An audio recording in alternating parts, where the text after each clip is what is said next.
Jaya Radha Madhava Kunja Bihari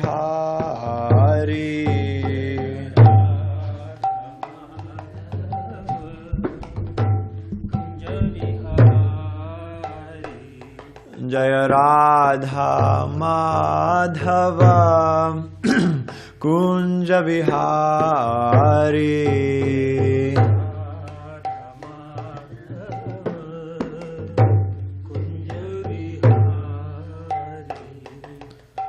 Gopi Jana Vallabha Giri Varadhari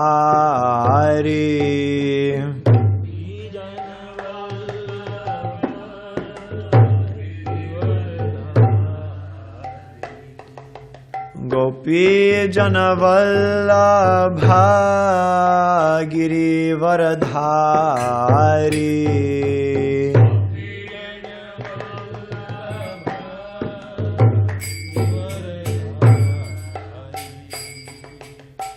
Yashodanandana Braja Janaranjana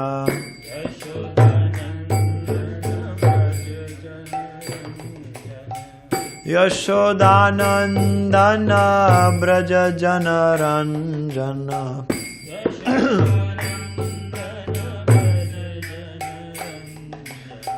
Yamunatira Vanachari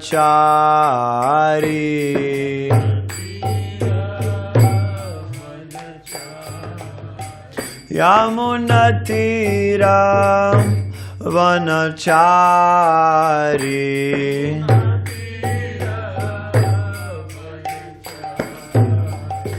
Jaya Radha Madhava Kunja Bihari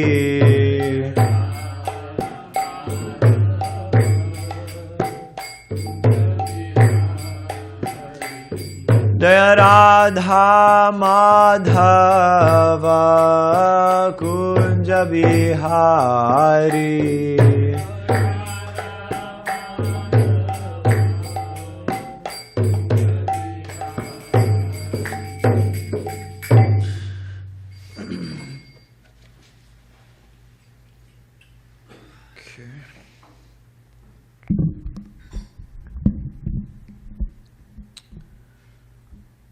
So I'm just going to read the second verse of the Śrīmad-Bhāgavatam. Dharma prochjatakaitavotra paramo nirmatsaranam satam vedyam vastavamatra vastu shivadam tapatrayan moolanam Śrīmad-Bhāgavate mahamuni krite kim va parayarishvara sadyo hridya varudyate trakitibhi shushushibis tat kshanat. Completely rejecting all religious activities which are materially motivated, this Bhagavata Purana propounds the highest truth, which is understandable by those devotees who are fully pure in heart. The highest truth is reality distinguished from illusion for the welfare of all. Such truth uproots the threefold miseries. This beautiful Bhagavatam, compiled by the great sage Vyasadeva in his maturity, is sufficient in itself for God realization. What is the need of any other scripture? As soon as one attentively and submissively hears the message of Bhagavatam, by this culture of knowledge the Supreme Lord is established within his heart. Purport. Religion includes four primary subjects, namely pious activities, economic development, satisfaction of the senses, and finally liberation from material bondage. Irreligious life is a barbarous condition. Indeed, human life begins when religion begins. Eating, sleeping, fearing, and mating are the four principles of animal life. These are common both to animals and to human beings. But religion is the extra function of the human being. Without religion, human life is no better than animal life. Therefore, in human societies there is some form of religion which aims at self-realization and which makes reference to man's eternal relationship with God. In the lower stages of human civilization, there is always competition to lord it over the material nature. Or in other words, there is continuous rivalry to satisfy the senses. Driven by such consciousness, man turns to religion. He thus performs pious activities or religious functions in order to gain something material. But if material gains are obtainable in other ways, then so-called religion is neglected. This is the situation in modern civilization. Man is thriving economically, so at present he is not very interested in religion. Churches, mosques, or temples are now practically vacant. Men are more interested in factories, shops, and cinemas than in religious places which were erected by their forefathers. This practically proves that religion is performed for some economic gains. Economic gains are needed for sense gratification. When one is baffled in the pursuit of sense gratification, he takes to salvation and tries to become one with the Supreme Lord. Consequently, all these states are simply different types of sense gratification. In the Vedas, the above-mentioned 4 activities are prescribed in the regulative way so that there will not be any undue competition for sense gratification. But Śrīmad-Bhāgavatam is transcendental to all these sense gratificatory activities. It is purely transcendental literature which can be understood only by the pure devotees of the Lord who are transcendental to competitive sense gratification. In the material world, there is keen competition between animal and animal, man and man, community and community, nation and nation. But the devotees of the Lord rise above such competitions. They do not compete with the materialists because they are on the path back to Godhead, where life is eternal and blissful. Such transcendentalists are non-envious and pure in heart. In the material world, everyone is envious of everyone else, and therefore there is competition. But the transcendental devotees of the Lord are not only free from material envy, but are well-wishers to everyone, and they strive to establish a competitionless society with God in the center. The contemporary socialist conception of a competitionless society is artificial because in the socialist state there is competition for the post of dictator. From the point of view of the Vedas, or from the point of view of common human activities, sense gratification is the basis of material life. There are 3 paths mentioned in the Vedas. One involves fruitive activities to gain promotion to better planets. Another involves worshipping different demigods for promotion to the planets of the demigods. And another involves realizing the absolute truth in his impersonal feature and becoming one with him. The impersonal aspect of the absolute truth is not the highest. Above the impersonal feature is the Paramātmā feature. And above this is the personal feature of the Absolute Truth, or Bhagavān. Śrīmad-Bhāgavatam gives information about the Absolute Truth in his personal feature. It is higher than the impersonalist literatures and higher than the jñāna-kāṇḍa section of the Vedas. It is even higher than the karma-kāṇḍa section, and even higher than the upāsanā-kāṇḍa division, because it recommends the worship of the Supreme Personality of Godhead, Lord Sri Krsna. In the karma-kāṇḍa, there is competition to reach heavenly planets for better sense gratification, and there is similar competition in the jñāna-kāṇḍa and upāsanā-kāṇḍa. The Śrīmad-Bhāgavatam is superior to all these because it aims at the supreme truth, which is the substance or the root of all categories. From Śrīmad-Bhāgavatam, one can come to know the substance as well as the categories. The substance is the absolute truth. The Supreme Lord and all emanations are a relative form of energy. Nothing is apart from the substance, but at the same time the energies are different from the substance. This conception is not contradictory. Srimad-Bhagavatam explicitly promulgates this simultaneously one and different philosophy of the Vedanta-sutra, which begins with the Janmadhyasya-sutra. This knowledge that the energy of the Lord is simultaneously one and different from the Lord is an answer to the mental speculators' attempts to establish the energy as absolute. When this knowledge is factually understood, one sees these conceptions of monism and dualism to be imperfect. Development of this transcendental consciousness grounded in the conception of simultaneously one and different leads one immediately to the stage of freedom from the threefold miseries. The threefold miseries are those miseries which arise from the mind and body, those miseries inflicted by other living entities, and those miseries arising from natural catastrophes over which one has no control. Śrīmad-Bhāgavatam begins with the surrender of the devotee unto the Absolute Person. The devotee is always fully aware that he is one with the Absolute, and at the same time in the eternal position of servant to the Absolute. In the material conception, one falsely thinks himself the Lord of all he surveys, and therefore he is always troubled by the threefold miseries of life. But as soon as one comes to know his real position as a transcendental servant, he at once becomes free from all miseries. As long as the living entity is trying to master material nature, there is no possibility of his becoming servant of the Supreme. Service to the Lord is rendered in pure consciousness of one's spiritual identity. By service, one is immediately freed from material encumbrances. Just a little more. Over and above this, Śrīmad-Bhāgavatam is a personal commentation on the Vedanta-sutra by Sri Vyasadeva. It was written in the maturity of his spiritual life through the mercy of Narada. Sri Vyasadeva is the authorized incarnation of Narayana, the personality of Godhead. Therefore, there is no question as to his authority. He is the author of all other Vedic literatures, yet he recommends the study of Śrīmad-Bhāgavatam above all others. In other Puranas, there are different methods set forth by which one can worship the demigods, but in the Bhagavatam, only the Supreme Lord is mentioned. The Supreme Lord is the total body, and the demigods are different parts of that body. Consequently, by worshipping the Supreme Lord, one does not need to worship the demigods. The Supreme Lord becomes fixed in the heart of the devotee immediately. Lord Chaitanya Mahaprabhu has recommended the Śrīmad-Bhāgavatam as a spotless Purana and distinguishes it from all other Puranas. The proper method for receiving this transcendental message is to hear it submissively. A challenging attitude cannot help one realize the transcendental message. One particular word is used herein for proper guidance. This word is shu.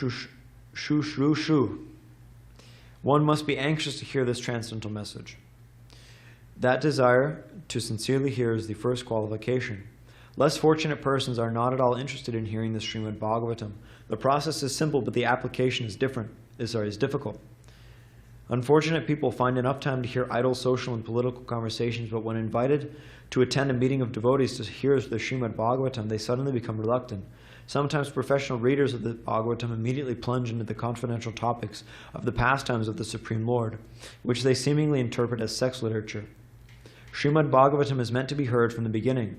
Those who are fit to assimilate this work are mentioned in this sloka, one who becomes qualified to hear Śrīmad-Bhāgavatam after many pious deeds. The intelligent person with thoughtful discretion can be assured by the great sage Vyasadeva that he can realize the Supreme Personality directly by hearing Śrīmad-Bhāgavatam without undergoing the different stages of realization set forth in the Vedas. One can be lifted immediately to the position of Paramahamsa, simply by agreeing to receive this message. Om ajnana-timirandasya jnāna-kāṇḍa chakshurun militam yena tasmai Shri Gurave Namaha.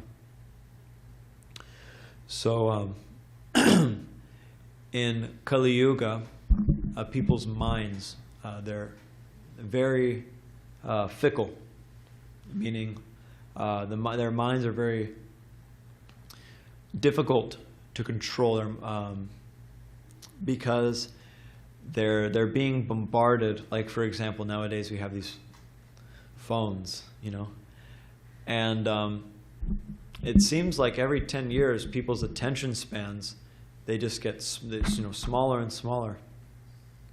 And nowadays, children, they can't sit still practically at all unless they have a phone in their hands.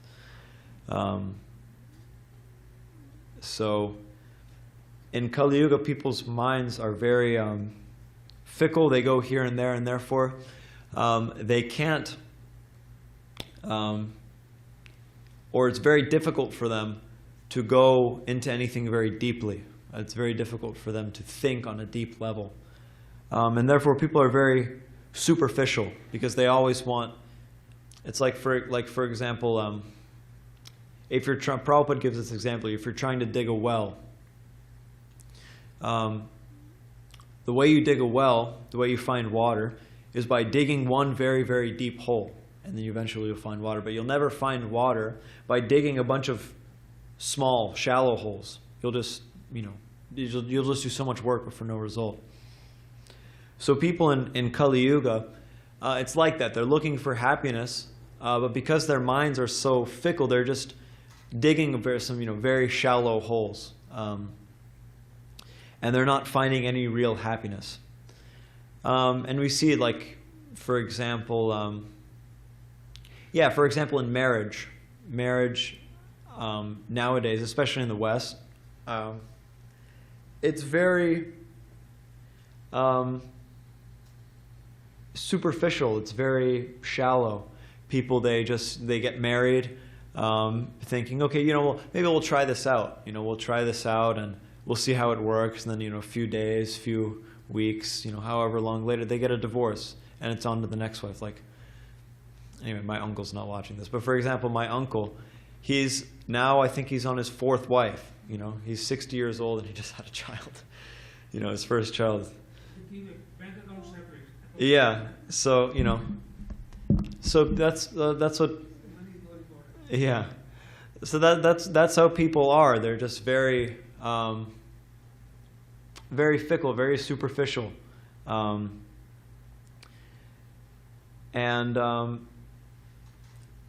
then also just the general trend in popular culture is that, for example, like there's one, I guess you could see it particularly with music, like music people listen to. You know, there's one song, and it's like, you know, they play this song all over the radio. They play it in all the movies. It's like, you know, everybody loves this song right now, but you know, a month later, it's, you know, it's completely gone. Nobody's even listening to it. People, they just completely forget about it. So it's very difficult for people. Yeah, and then also walking down, I was just thinking this also. Well, because we were just doing Harinam down at the boardwalk. People are very impersonal, very, you know, interactions with people are superficial. Like we'll be walking down the street and you'll say, you know, or somebody will say to you, "Hi, how are you?" You know, and before you can even, you know, lift your head up and, like, you know, answer, they're already, you know, 50 meters down the street, you know, whatever. It's just like the way that people interact with other people, it's all very routine and, yeah, very routine and just kind of going through the motions, very ritual kind of thing. Like some people, like on book distribution, when when I've offered somebody a book, of course I hear a lot of no's. But what people say, they'll say, "No, thank you. Thank you, though." So they'll say, you know, they're saying no, thank you, but then they say thank you after. So basically, no, thank you has just become no. They're not actually saying no, thank you. They're just saying no. So they feel the need to say thank you after because no, thank you has just become no. So like this, people are very superficial.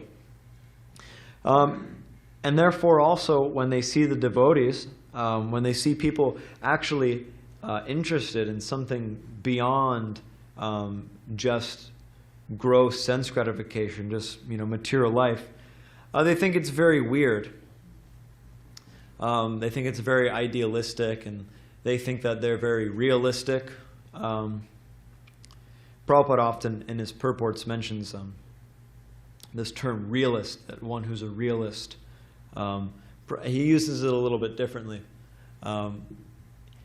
It's actually the way the way Srila Prabhupada uses the term realist, it's actually the exact opposite of what people nowadays consider to be realist. Because nowadays, if you're a realist means the opposite of an idealist.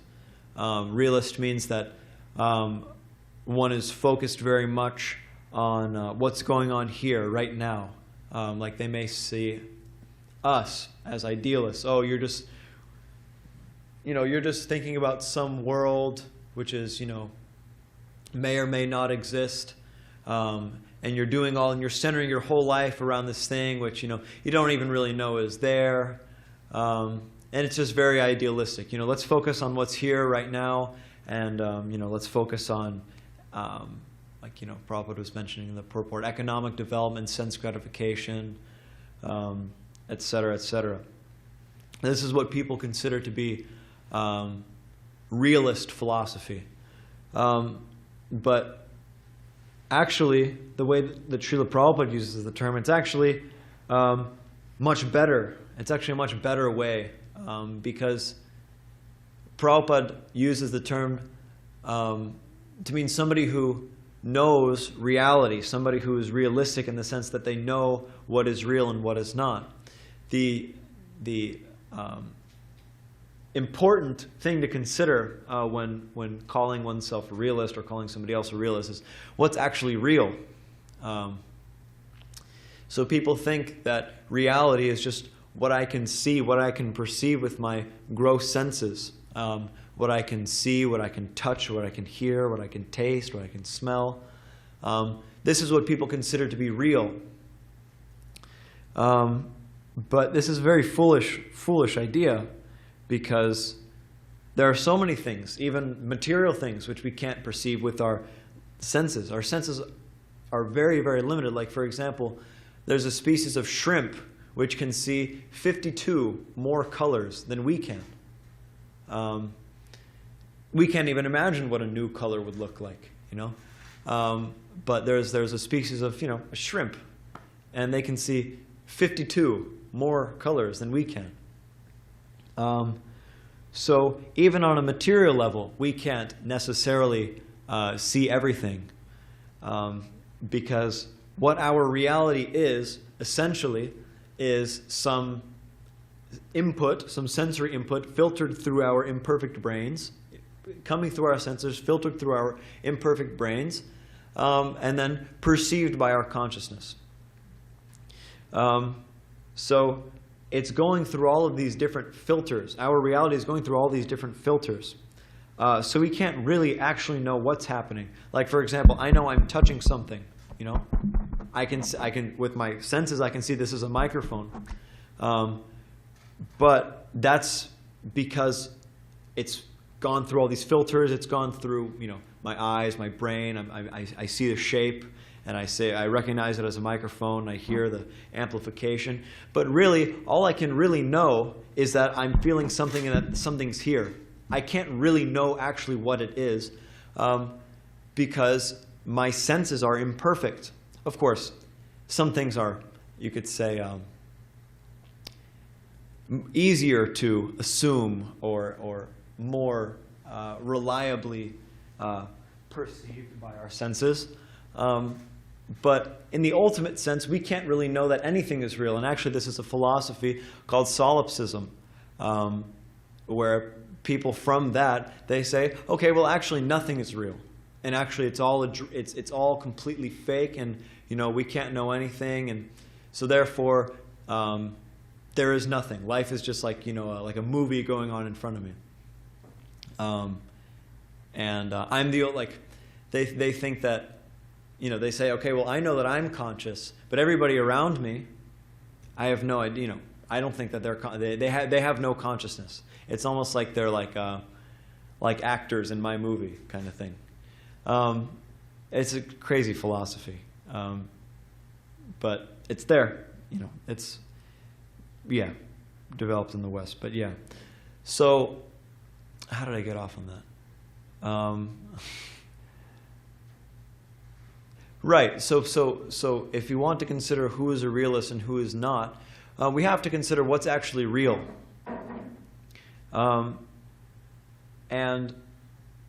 Right. So we have to consider what's actually real, and to say that only what we perceive with our senses, to say that only that is real, is very foolish, because our senses are very imperfect. And so that's why, as Vaishnavas, we read, we have Shastra, we have Guru, Sadhana, and Shastra, by which we can understand what is real. Like this verse, in the text of this verse, it says, "The highest truth is reality distinguished from illusion for the welfare of all." So that's the function of Guru, Sadhu, and Shastra, is that they distinguish reality from illusion for the benefit of all. And so that is our source. That's our source of truth. That's how we can understand, because we can't understand subtle things on our own, because our senses, we have material senses right now. So we can't understand all of these subtle things on our own. So we have to hear from those who have understood, have perceived these subtle spiritual truths. And that's how we can know for sure.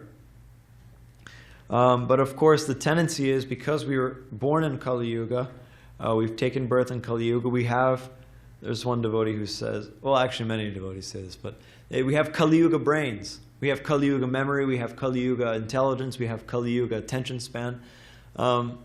So it's very difficult for many people to, or the tendency is that we go into our study of Shastra, we go into our practice of sadhana bhakti in a very superficial, very mechanical way. We chant Hare Krishna, but it's in the same way as, saying, hi, how are you, to somebody down the street, and not even waiting for the answer, because, hi, how are you just becomes, a way to greet somebody or something like that. So the tendency is in Kali Yuga is that our practice of Krishna consciousness becomes very mechanical. It becomes very superficial. But we can't expect a result. We can't expect to find water by digging very shallow holes. We have to dig a very, very deep hole, and then we have some hope of finding water. So in a similar way, in our practice of Krishna consciousness and our practice of sadhana bhakti, we have to go very deep. We can't practice sadhana bhakti in a very superficial way because we won't get the result. Because Krishna consciousness is very deep. Krishna is very deep. He's completely unlimited. Like for example, Ananta Shesh, in his thousands, his unlimited hoods, he's chanting the glories of Krishna, of the Supreme Personality of Godhead. And he's been chanting since time immemorial, but still he hasn't gotten to the end of Krishna's glories. With thousands of hoods, constantly chanting, eternally chanting the glories of Krishna. And he never will. He never will get to the end of Krishna's glories, because Krishna's glories are completely unlimited. Krishna's abode is completely unlimited. Krishna's associates, their glories, is completely unlimited. Everything about Krishna consciousness is unlimited.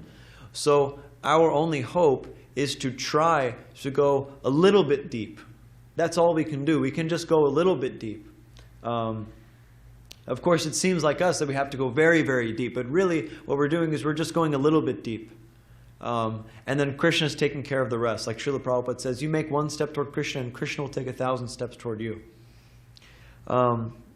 So we have to deepen our practice of chanting. We have to chant the holy name attentively, pronouncing every single syllable, and hearing it, just like if somebody's, like for example, I'm speaking to you and you are hearing. So in the same way, when we chant the holy name, we have to hear very attentively, and we have to drink it in like nectar. When we chant the holy name, we're actually like beggars. We're in the mood of beggars, to taste the nectar of the holy name, which Chaitanya Mahaprabhu is giving.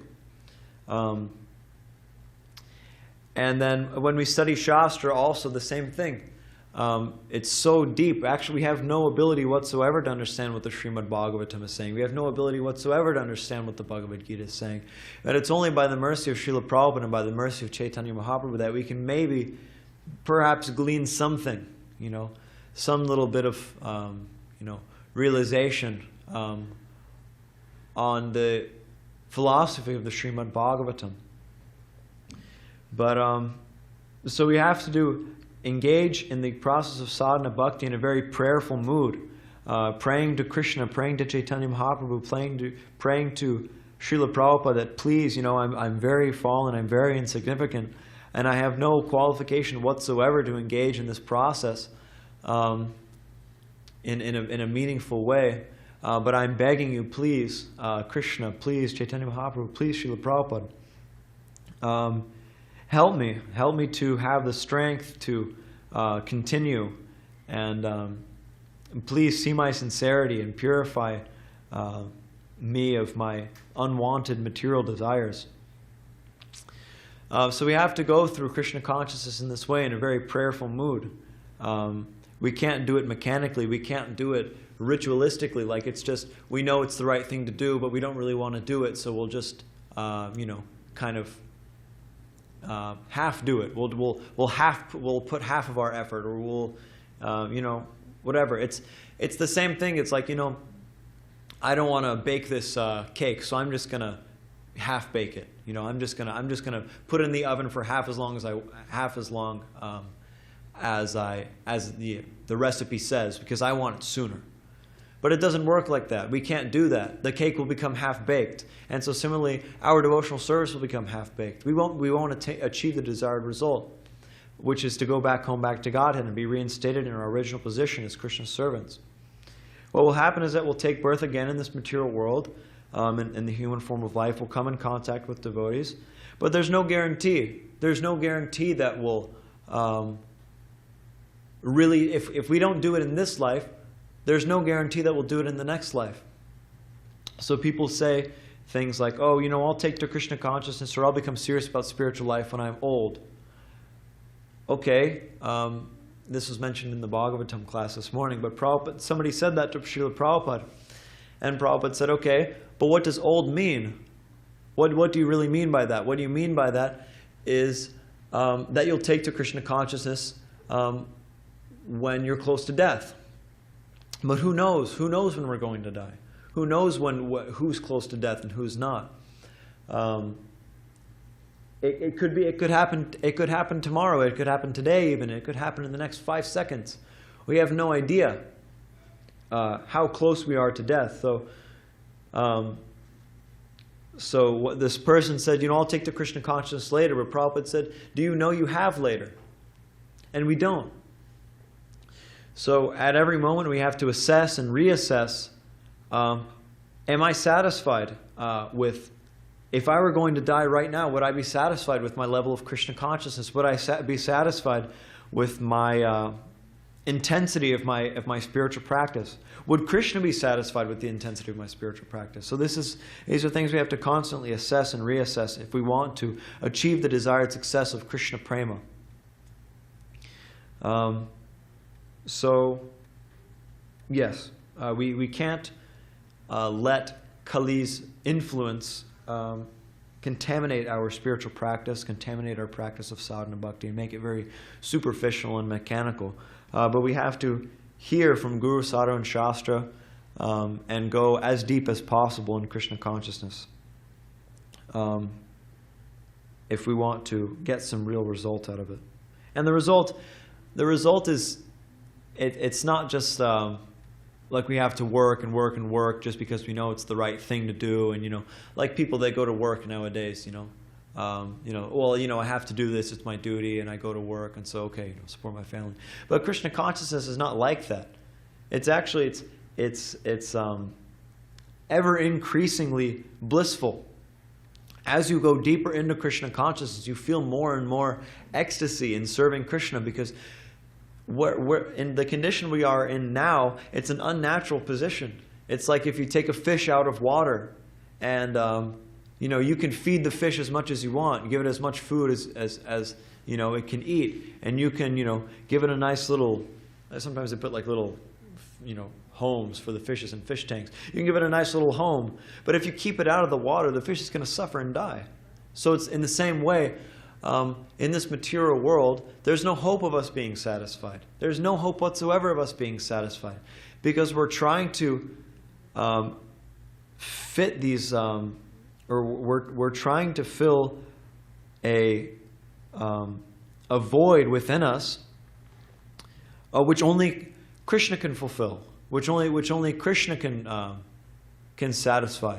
Our intrinsic desire is to serve Krishna.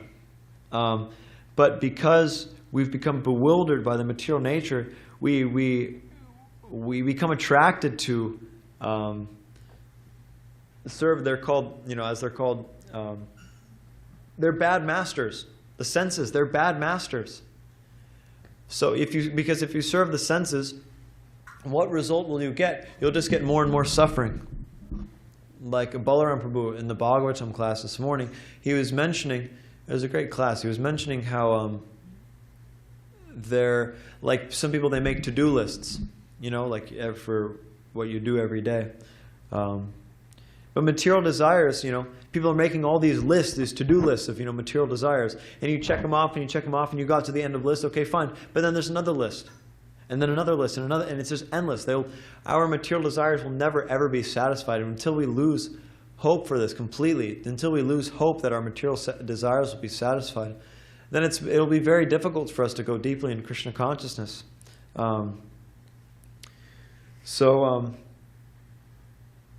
Yes, we're in an unnatural position, and so when we start acting in harmony with Krishna, thinking with our mind, body, and words, acting in harmony with Krishna,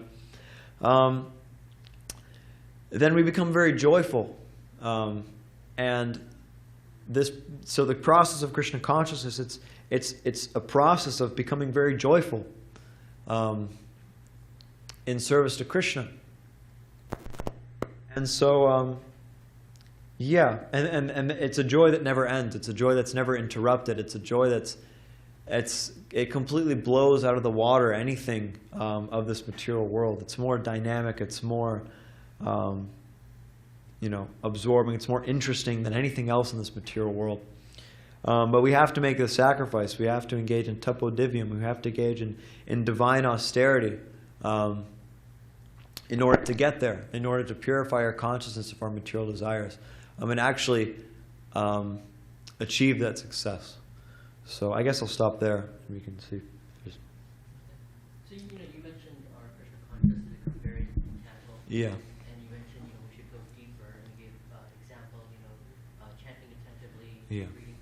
But besides that, what are sort of other examples, or can you elaborate when you say go deeper? How can we go? Yeah. What are things we can do? Well, one thing is to hear Srila Prabhupada every day, to hear Srila Prabhupada's lectures every day. That's one thing that's like really amazing, and I need to be better about that too. But to hear Srila Prabhupada's lectures every day, to hear his kirtans every day, also, is so purifying. To hear the voice of a pure devotee, just to hear a pure devotee's Krishna Katha, it's so purifying for our consciousness. That's one thing that's very good. That's a kind of a practical thing, but we have to understand the essence of what we're doing. When we're chanting the holy name, we have to understand, okay, what am I doing here? I'm trying to remember Krishna. I'm trying to, I'm trying to feel something. I'm trying to feel some love for Krishna. I'm trying to call out to him in this way. And so we have to keep that in mind. We have to keep that in the forefront of our mind. Or like when we're doing some kind of service, we have to keep it in the forefront of our mind that I'm serving Krishna right now. I'm not just doing this as a duty, but I'm serving Krishna right now. We have to keep remembering that. And it's whenever our mind wavers, whatever it is, whether we're chanting japa, whether we're in kirtan, whether we're doing some kind of service, whatever it is, when our mind wanders away from Krishna, we have to bring it back. And then that will enable us to go deeper in Krishna consciousness, because when we constantly are bringing the mind back, it becomes a habit. And one day our mind won't ever go from Krishna, and that's the perfection of Krishna consciousness. So we just have to be aware of what we're doing. We have to be aware of what the essence is. And also, follow the regulative principles very strictly. Chant 16 rounds and follow Srila Prabhupada's instructions. Yeah, sadhu sangha also. Yeah, that's a great point. Yeah, I can't believe I missed that. But yeah, if we want to go deeper in our Krishna consciousness, we also have to associate with devotees who are very deep in their Krishna consciousness, and from that we will be, encouraged, inspired to go deeper ourselves. So that's another thing. Yeah. When you were reading from your phone, you said that there are 4 shas which are important. Yeah. So what are those 4 shas or shoes? Maybe I didn't hear it properly, or you are trying to say something else. I don't understand it. So is it? Shoe, something like Oh that. yeah. Shu shibi. It's in the verse here. Something like that. Yeah, shu. It's a word. Let me find it. Which means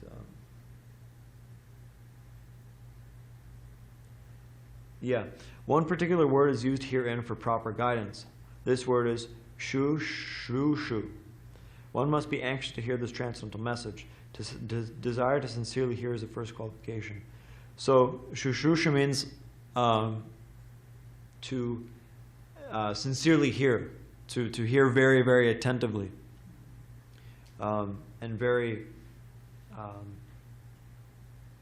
very attentively, very sincerely trying to understand. And Prabhupada's mentioning in the paragraph that we can't have a challenging, or we shouldn't have a challenging attitude when we're hearing the Śrīmad-Bhāgavatam or when we're hearing discourse in the Śrīmad-Bhāgavatam. We should understand our position that we're very limited in what we can understand, and we have to just have faith in the Bhagavatam and understand that it's the highest truth, distinguishing reality from illusion for the benefit of all.